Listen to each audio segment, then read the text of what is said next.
In Batman Arkham Knight, Bruce Wayne must confront his worst fears while once again saving the city of Gotham.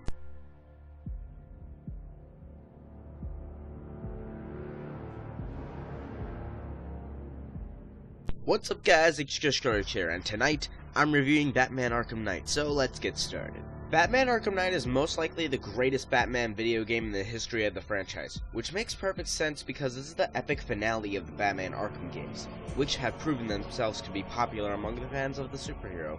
Please keep in mind that I write most of my reviews involving many spoilers, so if you don't want to know the identity of a certain someone, then just exit the review right now. Alright, now let's just get the worst part of the game out of the way. This is really my only complaint. The Batmobile function and the Batmobile missions feel too much like a gimmick and got really boring at times. The Batmobile missions take up about half of the game, and they are really annoying. The only thing that the Batmobile was useful for in the comic books was that it helped Batman get from one place to another. That's it. It was just his main mode of transportation. It wasn't as important as it was in this game. The mechanics in this game are awesome. Whenever you fight a group of bad guys, it has much more of a cinematic feel than any of the previous Arkham games. The fighting controls in general are relatively easy to figure out, and there are a variety of combos that you can do. The graphics and visuals are great. This game has a realistic sense which is accompanied by fluent animation.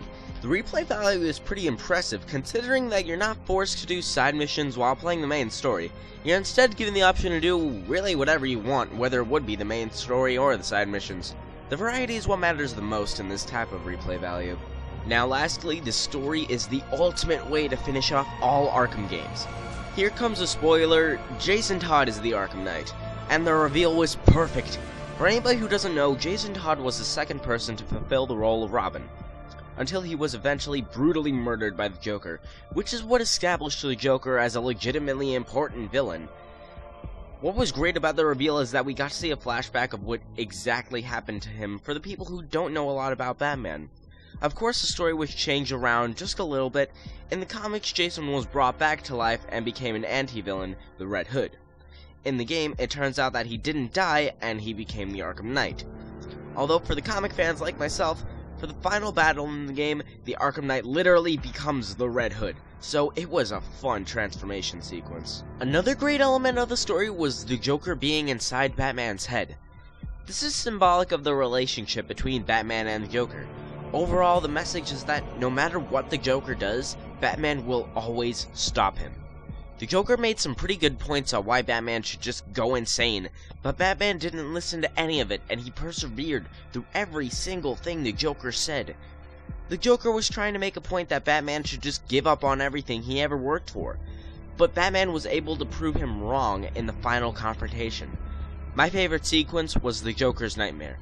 It finally made the Joker afraid of something for once, because on the inside, the Joker is hardly self-aware, and the conflict with Batman is what gives him purpose in life.